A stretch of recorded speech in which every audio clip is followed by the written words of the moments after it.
Welcome to the Midweek Mashup. Get down! Get down!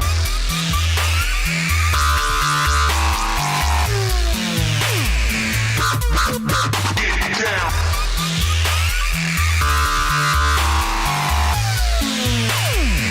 Get down! Welcome to the Cold with the Boys podcast. My name is Asen, and this is my co-host Nathan. What up? This is the Midweek Mashup, where we bring you the latest in gaming news and douchebaggery. Before we get started, I want to make a quick announcement. We have a new streamer that has joined the Actions Per Minute team, coming at you from episode 18 of the podcast, Kilroy Killjoy. Kilroy! He is now an APM sponsored streamer, and we are very excited to have him on the team. Go check him out. Hell yeah. Hell yeah, that's right. Kekona, brother. Oh my god, get out of here. Monka S and Kappa. Monka and S, dude. I'm just trying to... Hey, I'm trying to get into, like, the lingo of meme speak. Yeah, the cool like I'm kids too club old, of yeah. Twitch. It's not just Twitch anymore. It's literally Twitter everywhere. I don't see it on Twitter that much. I do. You're just looking in the wrong places. Like, if you're not up to date with meme speak, like, you need to catch Am up. I looking in the wrong places, or am I looking in the right places where that doesn't exist? You're probably right. If I can wrap your brain around that one, dude. Anyway, we're going to go ahead and cover some news for you guys, and we're going to wrap up this episode at the end with our top 5 E3 game announcements for each of us, because, you know, our tastes differ, even though we play Mine the are the same only one games. that matters. Yeah, probably. Yeah. People probably hate my answers. Anyway, we're going to go ahead and get right into it. So, first, what we have here is Netflix has made a deal with Telltale Games, which has made Minecraft. Mhm. They've made a deal together to where Netflix will be bringing you a show called Minecraft Story Mode. I don't know what the details of it are, but for all the Minecraft fans out there, I guess that's some good news, where you can watch Minecraft. I guess I never hopped on the Minecraft bandwagon. Like, I'm pretty sure you tried to get me to download it at one point, and there were some other people that tried to get me to download it at one point, and actually I did. It had to have been you that convinced me to download it. I logged in. I was a square character. I was running around, and a skeleton killed me, and I turned it off, and I don't think I ever logged back in. Like, I guess I never understood the whole fun to it. I would say it's a fun little survival game. I'm not a big fan of the graphics. I do like graphical games, and Minecraft is not one to do the best in that category. I mean, there is mods that make everything look better, but I do like it in the sense that you can build very complex structures in that game with their redstone, aka electrical system, how you can connect things and make things happen with your structures. But as far as a Minecraft story mode coming to Netflix, I don't know how they're making a TV show out of it. Like, it has no lore that I know. Well, I think there is some kind of lore. I don't know about it, but I wouldn't doubt if it's out there. And I'm sure if there's a really big Minecraft fan listening to this, probably raging on the other end of his computer or phone. So I don't know. Either way, so they're making this Minecraft story mode. There is no news on the release date of this, but Netflix will be adding that at some point, and the other way around, Telltale will be picking up a Netflix show to turn into a game, and it's the very popular show Stranger Things, which I really enjoyed. Still haven't watched season 2 because I'm weird and I didn't do it. I don't know why. Don't feel bad. I haven't seen season 1, so yeah. Well, that's just really bad. Because give me a rundown of what it is. It's sci-fi, right? No, It's not sci-fi? Not really. It's basically, God, it's been a while, but basically these four kids, it's kind of starts off with them playing D&D in their basement, Okay. and one of the kids disappears. And then they kind of go into this world of like, they're trying to look for this kid, Will, I think is his name.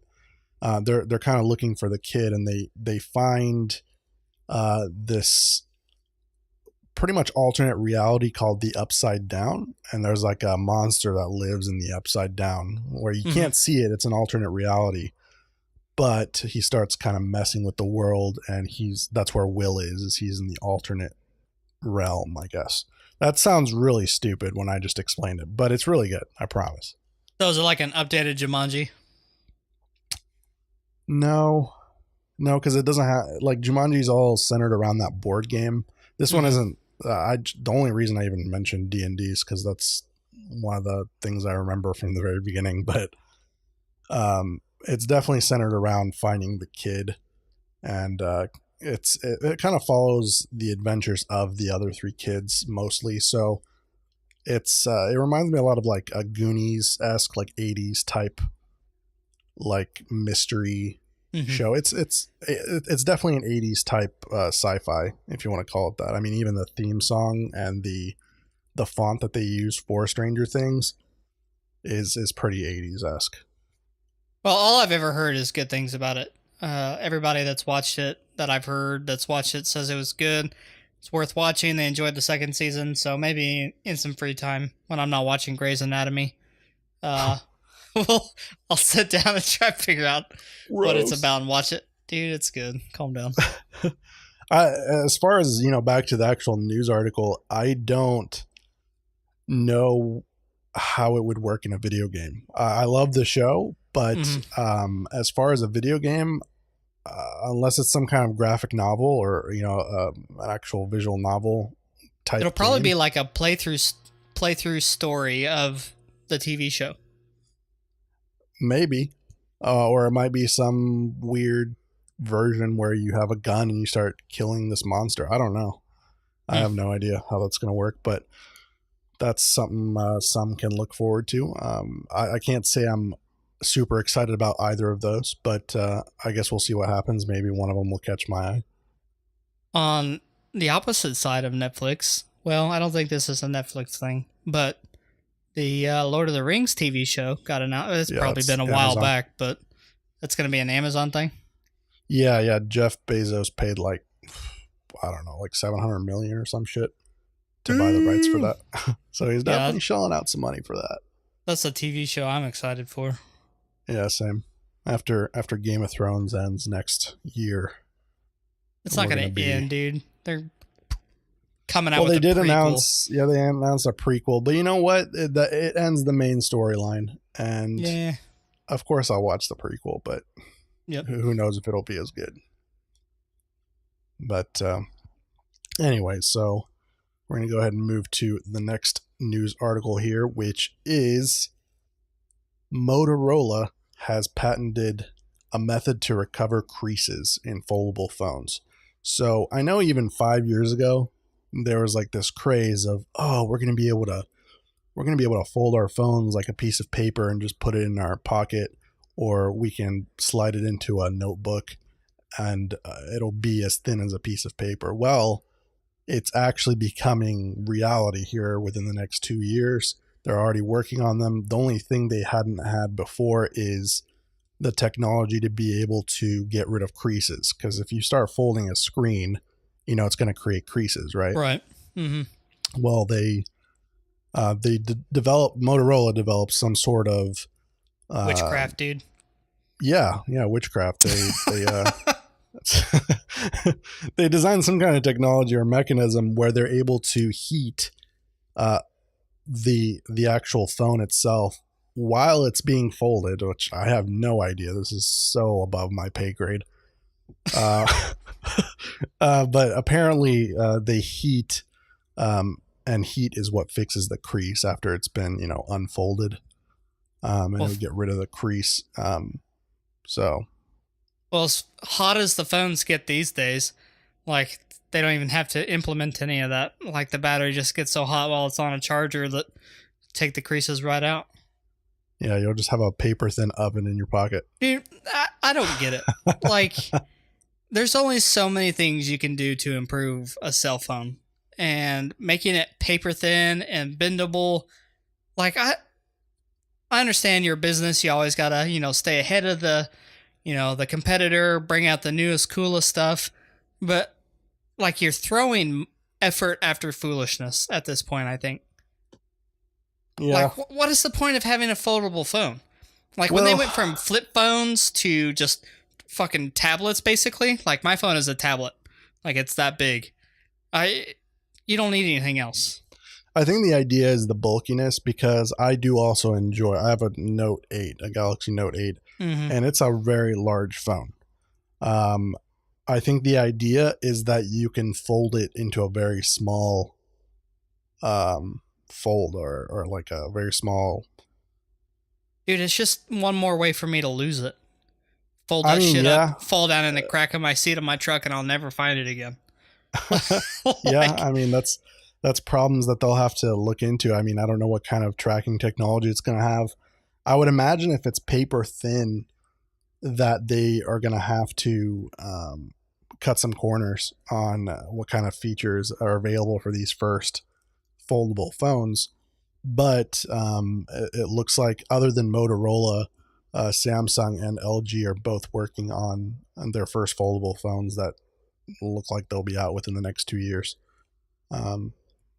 So, I mean, I don't know if I'd buy one, but I'd be interested to go in a store and check it out and see what it's like.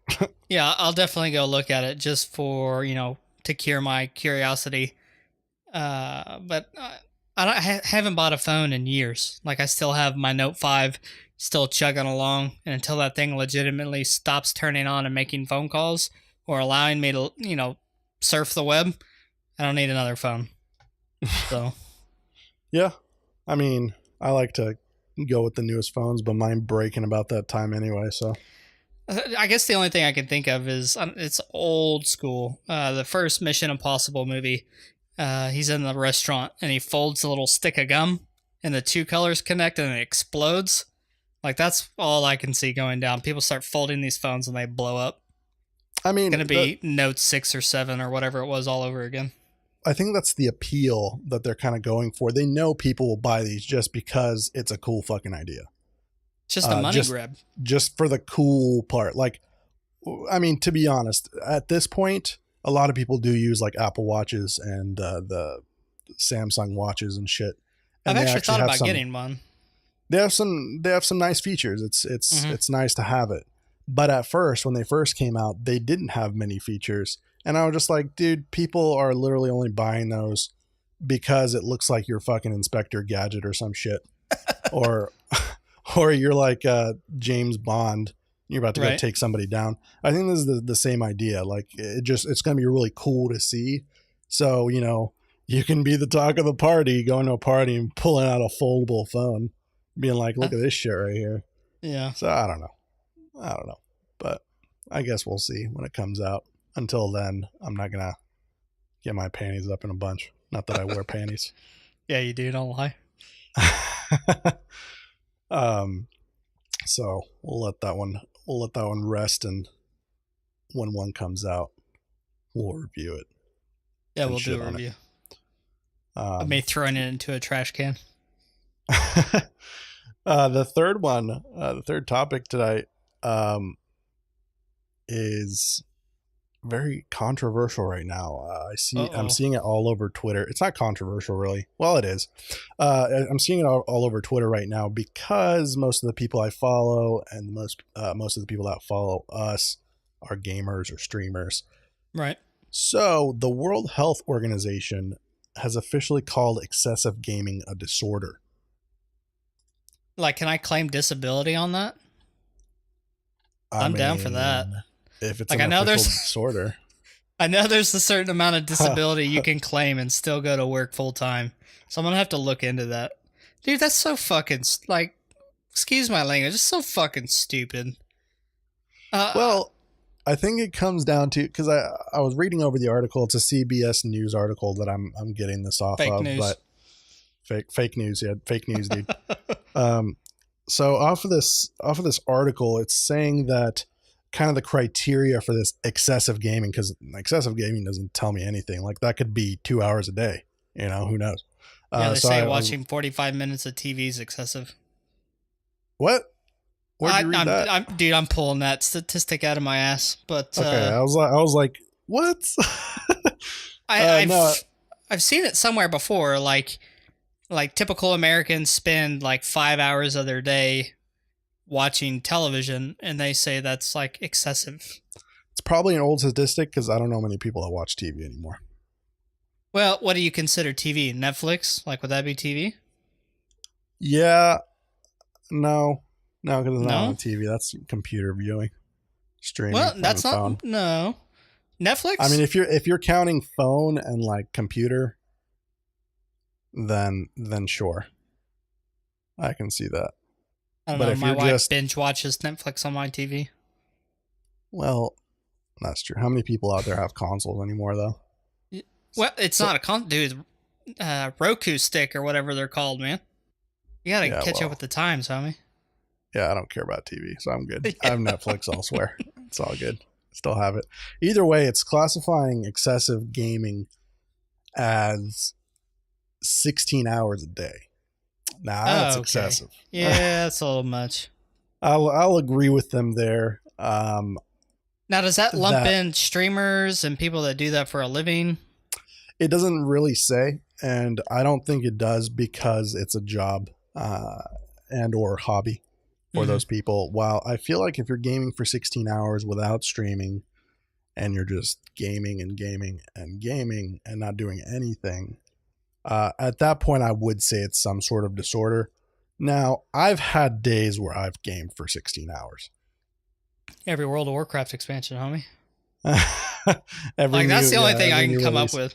Yeah. Yeah, I mean, like on new releases and stuff like that, and when I've taken days off of work, things like that, I will spend a long time. I think this is more meaning consistent 16 hours a day in gaming, which I personally can't do. I get bored nowadays if I game more than 3 hours. Dude, my eyes get tired. Well, that's just you getting old. My eyes don't I get tired, must be. but I definitely get bored of the game I'm playing. I either have to switch up games or just go do something else. Hmm. But it also threw out a statistic here, fake news, CBS News, that it affects up to 3% of all gamers have this excessive gaming disorder. I don't think I fit in that 3%. So I think Probably not, but I mean that sounds about right. Because you got to think of how many people game. And Yeah. I can't even pull a statistic out of my butt, but there's a whole bunch, and so 3% that would have that disorder, I could see that.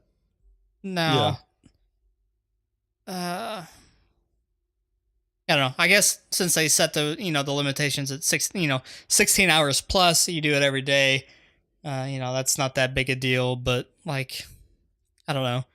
Even my parents still begrudge me because I play on my computer too much.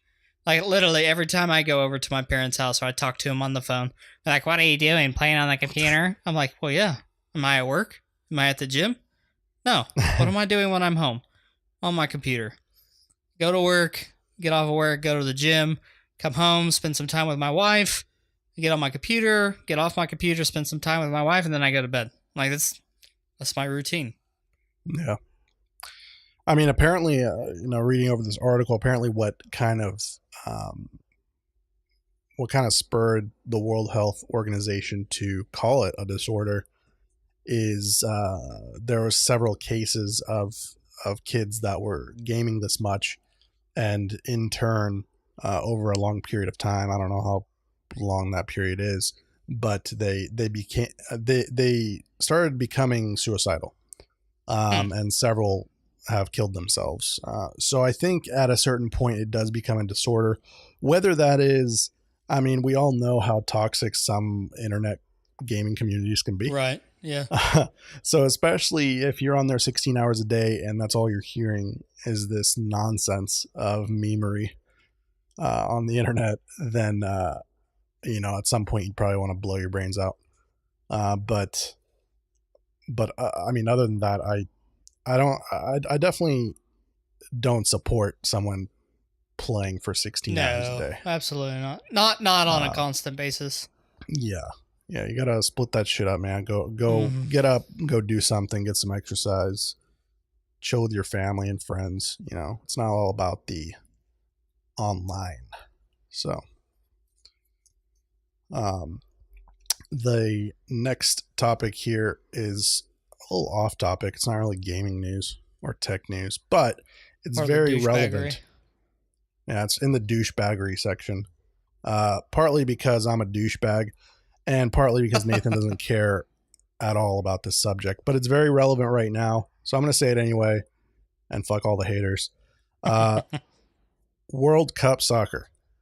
Um, I'm a huge soccer fan, always have been. Obviously, I'm European, so it like runs through my blood. I have to like it. Hmm. Right. Um, so I've seen the first round of games. They've all passed through now.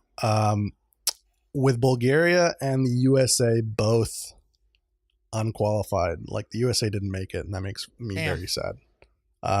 Which it's a lot easier for the USA to make it comparatively to a European country, just because USA's qualification is just within North America and Central America.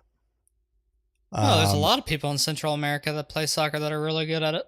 oh, I'm sure. But like what I'm saying is USA is like a top, like in every other sport, they're like the top or Right. in the top, Hmm. five. And soccer, they can't do it. They got beat out by Panama. That's Well, who. the European countries and everywhere else, like soccer is like here, whether it's the big thing now or not, but like baseball is European soccer. Like most majority when people grow up here, Well, now it's baseball football, I is would say, but eh, they still call baseball America's pastime. Probably no, because they. it's the pastime. Well, it is, of course, it is the pastime. But what I'm saying, like the NHL is very close to passing the MLB in viewership, um, I mean, I believe it. and the NBA and NFL are already above it. Hmm. So, um, But that's what, when you're a kid, a lot of it is influenced by, cultural society stuff. And, when you're a kid growing up, all you hear is, right. Super Bowl, NFL, this and that. In European countries, I'm assuming it's whenever everything you see on TV is soccer related. So, Yeah, there's no basketball, there's no football or baseball. It's all about right. soccer Yeah, everywhere. that's their At only least, sport, big at least sport, I growing guess. up, at least growing up in Bulgaria, that's what it was all about. And for me, I was born in the early '90s, so in 1994, the 1994 World Cup, my home country of Bulgaria actually placed fourth in the World Cup, which is very, very high, especially for a Nice. small country like ours. And that was just like ingrained in me since I saw that. Like my whole family, my brothers, my parents, everyone around me, everyone was all about soccer, and we haven't done nearly as well since. I mean, we're not even qualified. We haven't even qualified the past few, Hmm. uh, but but it's just a huge culture there. Right. But with that said, Bulgaria and the USA are out. They were not qualified. So Who are the top um, five? the top five, what? Who are the top five contenders for the World Cup? Do you know? Ooh, I heard I England is doing really well right now. that okay. Well, I wouldn't agree, but See, I don't know anything about soccer yeah, or football, whatever you call it. because I'm a huge Manchester United fan. That's my club team. Hmm. I gotta support England, so I always do support England, and they did win their first game. However, England hasn't won the World Cup since 1966, and they're not. They always play this defensive game that I don't really like, but I just support them because I know a lot of the players, and there's some Manchester United players on the team. But other than that, in the top five, in no particular order, I would put Portugal, Spain, Belgium, and looking very good. I thought Germany was going to be a contender, but they got beat out by Mexico. I don't know if that was just a fluke, but Germany won the last World Cup, so you got to put them in the top 5. I guess I'll still put them in there. And then probably France. But that's who I would say. I'm personally rooting for England, if not England, which right now it's looking pretty good for them to advance. But if they don't, I like to go for the underdog, so I think I'm going to go for someone like Belgium. I don't know if they've ever won in the past, but I know some players on there. Tying on to that, the 2026 World Cup has been announced to take place in North America. So it's Canada, USA, and Mexico. And there's like 15 cities across the 3 countries that are going to host World Cup games in 2026. So I know it's 8 years from now, but I'm really looking forward to going to some World Cup games then. You can count me out, dude. Hell yeah. And because we're hosting, we automatically get into the group stage, so we don't have to qualify. So nice. So that's always a plus, because who knows how good we'll be then. Anyway, we'll move out of sports just to get it back to some other things. But what topic do you have today? There's a couple things I wanted to chit chat about. I'm sure most people have all seen the what I thought was memery going through Facebook, Twitter, all the social medias about the Space Force. I literally saw it and I started laughing, and I was like, this is a joke. Somebody's making a meme. You know, all you could see is Super Trooper stuff, you know, the Super Trooper, we want you, and the Space Force type thing. And it's like, you mean Starship Troopers? Yep. There you go. Starship Troopers, not Super Troopers. You know, all that crap. And I was laughing, and then we were actually in Discord, and my older brother popped in, and you were like, oh, did you hear about the Space Force? And Jeremy's like, it's not real. And you're like, no, it's real. I was like, are you fucking kidding me? Like, is this legit? And so I actually had to, you know, dig in, start doing some research about it. But actually what it is it's a branch, what they're calling separate but equal, from the Air Force. And it's going to be the 6th military branch, the newest military branch brought in by President Trump, called the Space Force. And this is his quote from his press conference or whatever. It says, "We must have American dominance in space. Very importantly, I'm hereby directing the Department of Defense and Pentagon to immediately begin the process necessary to establish the Space Force as the 6th branch of the armed forces. That's a big step. We are going to have the Air Force and we're going to have the Space Force, separate but equal. It is going to be something so important." I mean, if that's not a page right out of Trump's vocabulary, I don't know what it is. It's going to be something so important. It's going to be very important, yes. It's going to be huge. It's going to be huge. Like, I just picked my hands up and shook them. You just have to do it. Yep. But like, I thought it was a joke, but it's legitimate. And what it's entailing is it's mainly like satellite stuff, dealing, like, I was thinking Space Force, like legitimately going to the moon and fighting wars on the moon, but it's not. It has to do with satellites and, you know, basically from what because I have a friend that's an officer in the Army, and basically how I saw him explain it is it's a lot more about because all the branches are in charge of certain satellites in space. Right. And it's basically consolidating all of those into one branch called the Space Force. Now, Trump definitely made it sound like this dominant Star Wars-esque fucking, we're going to have Darth Vader and build a Death Star kind of BS. Like, he made it sound like we're going out for like intergalactic domination or some shit. But really, it's America just all the way. It's really just like a consolidated satellite. Like, all of our satellites are being consolidated to one branch, so it's that they're better handled. So people shouldn't freak out. It's not a huge deal. It just sounds like a huge deal, and Trump likes to make it sound big, but it's really not a big deal. See, like, I don't know. I know NASA hasn't been like a huge thing since they stopped doing the missions to the moon and stuff. And so I don't know if this is something like basically militarizing something like NASA. I think But they it have is. he put in something else. It was called the Space Policy Directive 3, and this is like the beginning of pushing to starting the Space Force. And what that is basically them managing satellite traffic and tracking debris in space. Yeah, I mean, you have to track space, and it's a big ass space.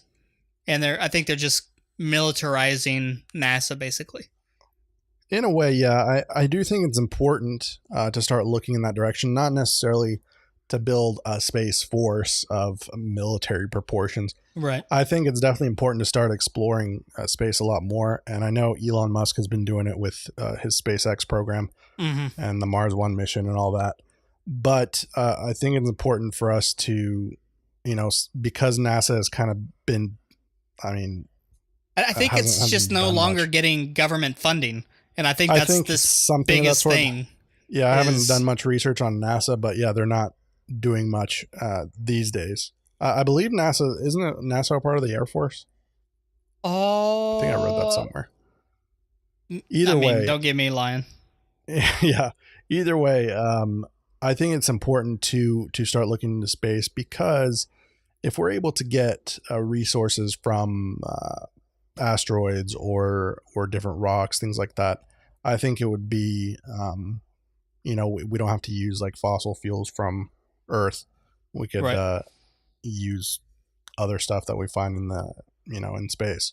Mm-hmm. So I think it's important to start exploring, especially if we're ever wanting to find other life or things like that, start habitating other planets. Now, of course, it's not going to be in my lifetime, but I think it's important to start something like that now, maybe. And I don't know how much funding is going to go into it. I didn't really look that deep into it, but probably more than I want to pay. Probably. That's probably very true. Well, I guess now they can't make fun of space cadets, because that'll be a thing, I'm sure. Yeah. Anyways, moving away from that, getting back into last bit of gaming news before we go into our E3 top 5 picks.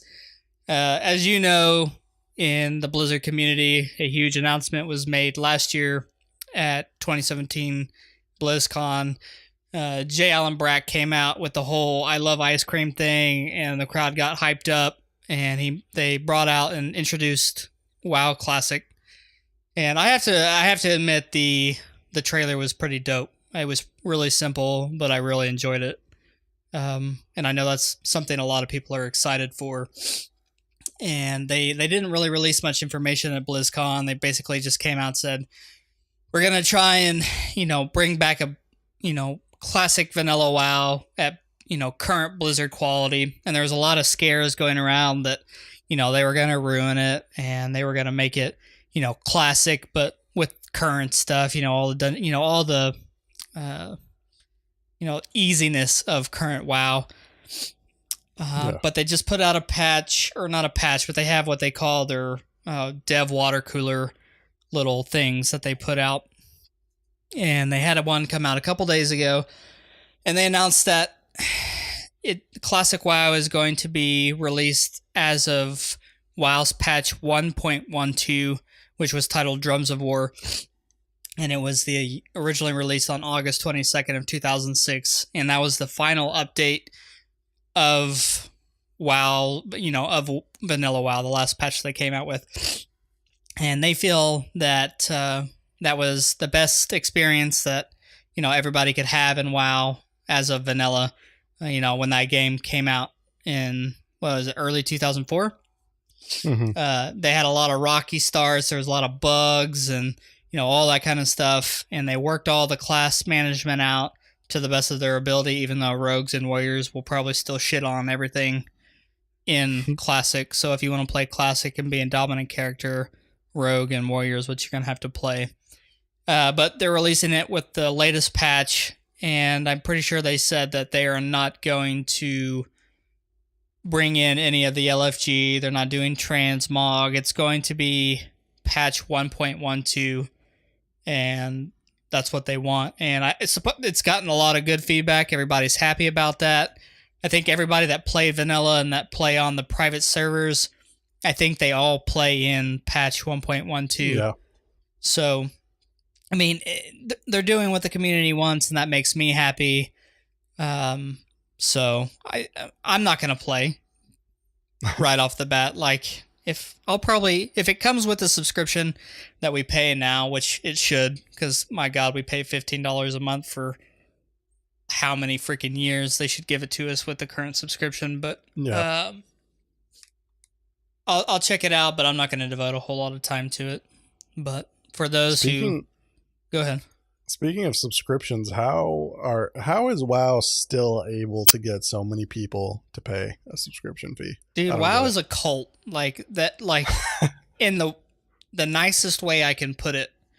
I mean, that's what it is. Like, you're either a devoted World of Warcraft fan, you know, of the lore or the gameplay or whatever, or you don't play. And somehow they still con 5 to 10 million people a month to pay them $15 plus all the other stuff you do. I don't know how much money I've spent on their game. I really don't want to know. It'd probably make me puke. But between server transfers, faction changes, name changes, whatever. I think we talked about this on a couple episodes ago, but like I took a break, came back. I literally put in my card information, re-upped my subscription, opened up the game, logged in, sat in Dalaran for like 15 minutes. I was like, what the fuck am I doing? And then just turned it right back off. And I never ended my subscription. I guess it's a habit. Habit, but it's like loyal. You're loyal to the game and the company, and it's kind of one of those things where. Well, it's definitely turned a lot of people off over the years. They have a lot less than they used to, but they still have a cult Those following. are the crybabies, dude. I hate crybabies. Yeah. I mean, some people don't find it worth their $15 a month, and I understand that in a way. I do. Dude, don't eat one fast food meal once a month. That pays for your subscription. I don't know who spends $15 at fast food. Well, I do. $15 God, you gotta. Not anymore, but it's like if me and Anna go, we went to. Well, I guess we got 3 sandwiches, for 2 people, but sure. We went to Jimmy John's, got 3 sandwiches, and it was like $36. I was like, holy shit. Yeah, that's quite a bit. But yeah, I mean, that's all it is. You just don't eat out for one meal during the month, and there you go. I don't know. Anyways. Anyway, but that's about all the news I had. All right, well, let's move it to our last topic then, which is mine and Nathan's top 5 game announcements from E3 2018. So let's go in an order of just like your number 5, my number 5, and then so on. We'll just go with it that way. So Let's start with your number 5 from E3 2018. Even though you wanted to bitch about it being a tie, like I had to leave my number 5 in a tie, and I'll explain to you why. So coming in at number 5, I have Fallout 76, and I have Wolfenstein Youngblood, which is the continuation of the Wolfenstein series. Now, the reason why it's a tie, and the only reason why it's a tie, is because they are both going to be co-op gameplay, multiplayer gameplay, which none of the other games have ever had, even though I've never played any of the other games. I watched the last Wolfenstein game, and I watched it on Twitch, watched a few people play through it, and it was really fun. I enjoyed watching it, and after I watched 2 or 3 people play through it, I didn't even want to spend the money to play it because I just got to watch it, which is why I love Twitch. But the reason why I called it a tie, I've never played either one of them. They both have co-op gameplay, and I'm probably going to pick them up just because of the fact that they have co-op gameplay, and I love co-op games for like me and you to play together, like Far Cry 5. Probably the only reason why I picked that up, even though I'd never played any of the other franchises, is because I had co-op gameplay and it was a lot of fun. So number 5 for me, just because it's co-op gameplay, I had to throw in Wolfenstein and Fallout 76. All right. my number 5 is completely different style of game. But because I'm an anime nerd weeb, my number 5 is Jump Force.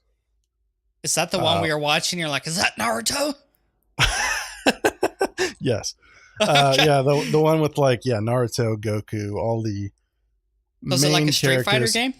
It looks like a Street Fighter game from what I saw, like a 3D style, kind of like the Naruto Ninja Storm games. Mm-hmm. From what it looks like to me, or maybe even the Dragon Ball Z games. But I'm really excited for that. First of all, I like fighting games, and second of all, I like mashup games like that, which later on in this list you'll see another mashup game. But I do like that, mashing up two different worlds. Like I loved Mortal Kombat versus the DC universe, where you got to play with either DC Comics characters and Mortal Kombat characters in a fighting game. I love stuff like that. So I like how it's a mix of all the Shonen Jump anime characters in one game.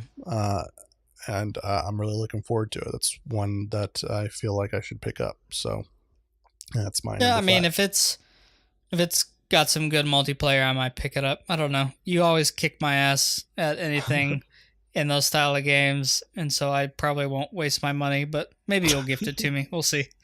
Maybe I'll gift it to you. Okay. So for my number 4 pick, which it was hard to put this at number 4 because I wanted to put it more towards the top, but the other games ended up winning out. My number 4 was Assassin's Creed Odyssey.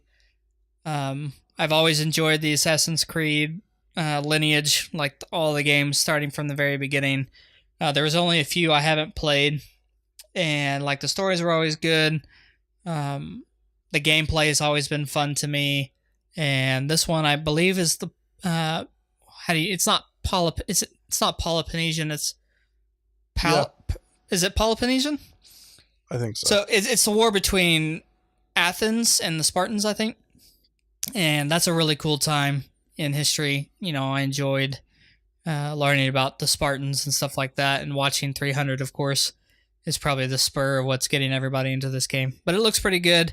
I watched the gameplay trailer. They're making it more RPG-esque. It's not like a typical Assassin's Creed game. It's straight up going RPG. And it's the first game you get to play as either a male or a female. So that's pretty cool. Even though it doesn't, deter the game any, it's the same story. But I think it's cool that you can choose. They have a talent system you can go into, and they have, what do they call it? Dialogue drama. Like whenever you walk up to somebody and you talk to them, you can, make different choices of how you want to respond, and that determines, how the gameplay goes. So I think that's pretty cool. The graphics look amazing, and it'll definitely be one that I pick up for sure. Nice. All right. My number 4 is Cyberpunk 2077. Now, see, I didn't know. I've never heard of that franchise before. Well, the original franchise was Cyberpunk 2020, and that was like a tabletop RPG. Okay. Which is probably why you haven't heard of it. And Probably not. It's not because of that I'm like on board with this. It's just the trailer looked amazing. The gameplay that was shown at E3 looked amazing. The company that makes Cyberpunk 2077 is amazing, which is Project Red. They've also made the Witcher franchise. Okay, that'd be good. And the Witcher is absolutely known for, its storytelling. And I think Cyberpunk will fit right in with that and tell a really good story in an RPG. So I'm really Sci-fi looking forward to Cyberpunk. Right? I mean, it's cyberpunk. Right. That's actually like the genre as well. Okay. But it's sci-fi-esque, yeah. But I'm really looking forward to it. So that's my number 4, Cyberpunk 2077. Nice. I just can't. I don't know. I've never been able to bring myself to buy a sci-fi game. So for my number 3, which will probably be hated upon being in a top 5 pick. I'm sure most people hated this game in its previous game, but my number 3 is The Division 2. I have to say, for the first game that came out, The Division, it came out. I had a lot of fun playing through. End game was terrible, and it killed it for me, and I never could come back. Even though they put out some patches towards the end within the last year or 2 years that were pretty fun. They had different types of PvP zones and some different stories and different levels of difficulty for PvE. But I was so far behind. That's how it is for me. I was so far behind that I didn't feel motivated to catch up to get into the current end game. That's how it goes for me in any game. I fall behind and I don't ever pick it back up. But like I said, the game in itself was fun. The graphics were decent. The story was cool. Like, it's, your first, I can't really call it post-apocalyptic, but, guy weaponized the measles virus and killed everybody. It was the first game like that where, there was an outbreak and it wasn't freaking zombies and all that kind of stuff. So it was cool. It was in that zombie genre, but not. And I had a lot of fun with it. Like I've said before in probably previous episodes, what killed it for me was not having, separate PvE and PvP servers to where the whole thing could be, PvP interactive like they showed in the trailers. Fucking lied to me. But the Division 2 looks good. Hopefully they take, feedback from people who played Division 1 and build it into the game. I did watch the trailer, and that's about all the information we have. It's based in Washington, D.C., I think. So it'll be, I think it's same time as the last game, just in a different place. So it'll definitely be something I buy, regardless of, I'm sure Michael, my younger brother, will buy it. Jeremy will probably buy it, my older brother. So we'll probably end up playing it. I don't know if you'll buy it or not, but... Probably not. And I mean, the trailer looked great, but so did the Division 1 trailer. I don't know, man.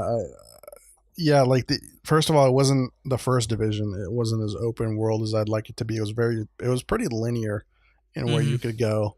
Right. And the PvP zones, once we hit end game, it was just kind of bland. And it was really blah. Yeah, I got bored of it very quickly. So I'll let you buy it, let you try it, and if it's good, I'll pick it up. But otherwise, nah. Yep, that's my number 3. All right, my number 3, which is this is where I'm going to call it a mashup game, is Super Smash Bros. Ultimate. Nice, for the Nintendo Switch. So I'm a huge Super Smash Bros. Melee fan. And I've been a fan of all the Super Smash Brothers since 64. Right. And this is an amalgamation of all of the Super Smash Brothers characters into one game. So all of them are going to be available to play in this one, which I'm looking forward to. The only thing I hope, I did see some gameplay, but you can't really tell from the gameplay until you actually play it yourself if this game is going to be fast-paced like Melee, because Melee is still one of the most competitive fighting games. Well, I can't say that. I would say out of the Super Smash Brothers franchise, it's the most competitive still. They still do tournaments, yeah. Yeah, even after so long, it's still a really popular game, and I do hope that they kind of made this one to be a little more fast-paced to see it in esports. Because I like watching Super Smash Brothers tournaments. I think they're very interesting. So I hope to see that there. But two of these games are on the Switch, and I don't have a Switch, and I really need to get one because these games I need to pick them up. So that's my number 3. I can't bring myself to buy a console for a game anymore because I did it so many times with. Back before I had a PC that could run, high-end games like Call of Duty on, decent graphics and stuff. I went and bought an Xbox 360. I don't remember which Call of Duty it was. It might have been World of War. When World of War came out, I went and bought a 360 so that I could play that game. Played the game, got bored of the game, and I literally sold 3 Xbox 360s because I bought it for a game. Got tired of it, didn't feel like playing anything else, so I sold the whole console. So I'm never gonna buy another console, sadly. But Well, all right. If it can't come out on PC, I ain't gonna play it. There we go. Well, he did just drop like $600,000 on a computer. Yeah. Yep. All right. Well, moving on to my number 2, which these are probably your typical white boy video games for my top 2. But number 2 for me is going to be Call of Duty Black Ops 4. But like we were talking earlier, first-person shooters are always going to be my go-to favorite type of game for gaming. It's what I grew up doing long before I had a computer, and it's just what when I think back to childhood gaming, people are talking about like Nintendo playing Zelda Four Swords and shit. I'm like, yeah, I didn't do that. I was a first-person shooter, starting with, what was the first game? Probably Call of Duty 1 or Battlefield 1942 or something like that. I don't remember exactly. Or maybe it was Medal of Honor. Medal of Honor Frontline. Yeah, I think Medal of Honor. That probably sounds right. Yeah, but Call of Duty 4 or Black Ops 4 is going to be my number 2 pick. I've enjoyed all the Black Ops games. I did not play Black Ops 3, but the first 2 were really cool. I really enjoyed them. Once they got into the whole where you could play like a robot, like I dropped the Call of Duty franchise. Just got annoying. I don't like futuristic warfare shit, but Black Ops 4 looks pretty cool. I've watched the trailers. I'm excited for it because Activision is, partnered or part of Blizzard, or Blizzard is part of Activision. And I saw a video with Jeff Kaplan and some of the other people from the Blizzard team that did Overwatch. I'm pretty sure they've helped develop part of the game. I'm sure they, got some insider information about it. And I'm excited for that. Like the trailer, watching the trailer and the gameplay stuff, you could really see Blizzard's hand in it. I think you can see the Overwatch-esque, and it has a little bit of Rainbow Six Siege feel to it. But I think it'll be more team-based instead of, loading into a match and just, everybody free-balling it, doing whatever they want, and you raging because people don't, do the objectives. But it'll be fun. I'm excited for it. Plus the Battle Royale modes that are coming out. I'm a Battle Royale junkie, and I'm ready for a nice, polished, crisp Battle Royale. So I'm excited for them to finally hop on the hype train and drop a Battle Royale. And it's either going to be big or it's going to suck, and I'll be, super pissed, but we're just going to have to wait and see. Yeah. That's kind of a notable mention for me. The, Call of Duty Black Ops 4. It didn't make it in my top 5, but it is a notable mention. I'll probably pick it up just because the Overwatch team worked on it. But that kind of brings me to my number 2, which is the opposite of Call of Duty Black Ops 4, and that is Battlefield 5. Nice. Which comes in at number 2 for me. I've always liked the Battlefield franchise. I mean, I played Battlefield 1942, and I played both of the Bad Companies, which Battlefield Bad Company 1, I believe, was the very first game that allowed structured destruction. Right. So you could actually, fire a rocket at any building and it would actually put a hole in that building. Dude, where you shot cool. it. Yeah, that was like the coolest shit I'd ever seen as a kid. I would just do that just because of that. And now it's commonplace, to see that in the new Battlefield games and Call of Duty games. But I mean, I've played those. I have Battlefield 1. I love Battlefield 1. And then, now Battlefield 5's coming out. They're kind of jumping around with the numbers. But Battlefield 5, World War II shooter, some alternate universe type World War II shooter. And the thing I'm looking forward to most from Battlefield 5 is the Battle Royale. I think I've always thought, ever since PUBG came out, I've always thought in the back of my head that if Battlefield can make a Battle Royale mode, I think they can make it the best because they have so much experience with big big maps. Yeah, they with got a lot the of big people maps on them. already. Yeah, they have the vehicles, they have the big maps, they have the servers for a bunch of people to be on one map. Like they have everything they need. And now it's just up to execution of what they can do with a battle royale mode. But that's what I'm looking forward to the most. I want to see what they can do with that. Yep. So that was my number 2, Battlefield 5. I know I kind of stole your thunder, but go ahead. Yeah, you stole my thunder. That was my number 1 pick from E3. I mean, even though my top 2 got released before E3, but we got to. They didn't touch on it much, but it still came from E3, so it still made it into my top 2. But yeah, my top 1 pick that I'll take away from E3 will be Battlefield 5. You know, it's the first-person shooter genre, and it's World War II. Whenever Battlefield 1 got announced, like I was super excited, and then I saw the steel can helmets from the trench warfare World War I. I was just like, fuck, because I was so excited to have a World War II game. It's my favorite era for any first-person shooter. I mean, me and you both grew up playing Call of Duty 1, United Offensive or whatever it was, and still if that game still had people playing it as the rate it did back then, like I'd probably still play it because it was so just good. A lot of fun. Yeah. So anything World War II, I'll pick up. And I watched the trailer actually again just today before we did the podcast, and it was everything I've ever wanted. Like it was crisp and fluid, and it looked amazing. And a lot of shit going on. Well, I don't know. The trailer I watched covered the assault class and the sniper class. Oh, okay. And I don't think that got released at E3. I think that was something either before or after. But I'll shoot you a link so you can watch it.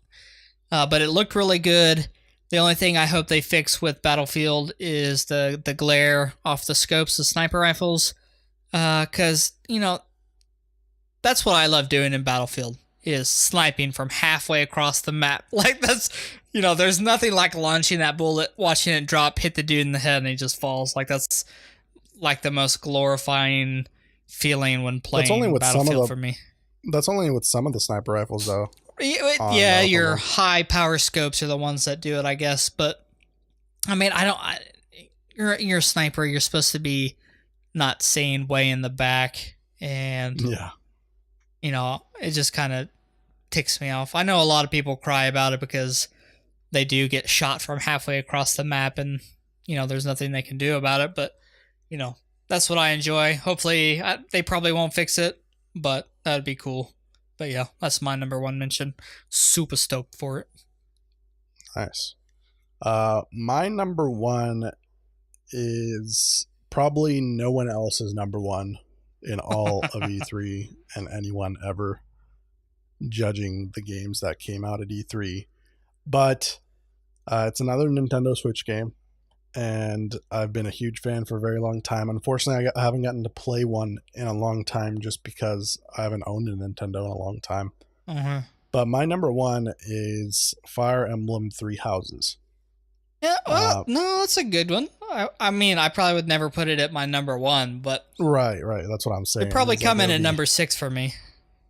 Like Fire Emblem, I absolutely love the Sacred Stones. Sacred Stones, dude. It's my go-to. On what was that, Game Boy or something? Game Boy Advance, I think. Yeah. I love that game. And because I plan to get a Switch, I definitely plan to pick this up. And just the graphics of this game, I saw some gameplay, some of the things they're adding, and it still kind of keeps that, if anyone's ever played XCOM, kind of keeps that same play style of almost like a game board of where you can put your pieces or your characters. And it looks amazing. The fight scenes in that game, like, when you actually get in battle, look amazing. Everything about it is just awesome. And I'm excited to kind of look into the characters and fall in love with the storyline. Like I'm just really excited for that game. Now, is it a co-op? Is it a co-op game? I didn't look into that. I'm not sure. Like that's the only reason why I didn't buy the XCOM games. Like XCOM 2 looked awesome. Like I watched shout out to the lore runner if he ever listens to this podcast or we ever get him on. But I watched him do the XCOM 2 playthrough, and it was a lot of fun. Like, it looked cool, but like it wasn't co-op, and I wish it was. I don't know how they'd make it co-op, to be honest with you. Probably limit. Like, I think you have like 4 characters, maybe, that you control, 4 to 6 or something like that. Right. Maybe split it in half. You know, if you have 6 characters that you control, one player gets 3, the other player gets 3. And you guys control them simultaneously. Yeah, and then you just take turns. Right. You know, because it's a turn-based. Yeah, I mean, I could see that. And I don't know. I'd have to look into it more. But just from what I saw in the trailer and some of the gameplay, I'm really excited for it. And I really want to pick it up and play it. So that's my number 1 pick. And that concludes our top 5 game announcements from E3. Before we run out of here, what was your most anticipated E3 announcement, or one that you wanted to hear about that didn't get announced? Sims 5. I wanted them to... I like The Sims. It's a very enjoyable game for me to play just casually. And I was kind of disappointed with Sims 4. I like Sims 3 the most. And I wanted to kind of see where it went, where Sims 5 is going to go and what they're going to offer. So I was excited to see something for Sims 5, but I'm willing to bet that they're going to say something about it next year. So, all right. I don't have one. I just wondered if you had one.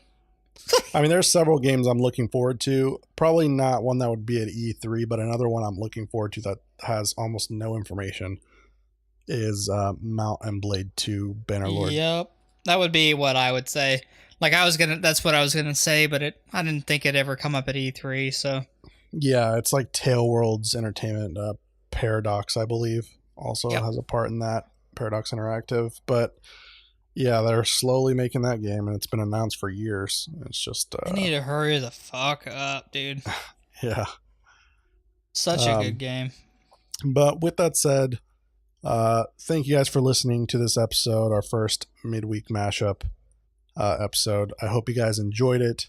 And even if you guys didn't, we would love your feedback, which can be sent to cold1podcast@gmail.com. Or you can leave us a review on iTunes. That does help us out a lot. Or yell at us on Twitter. So yeah, that's one way to do it. You can follow us on social media, on Twitter and Facebook, which is both at Cold1Podcast.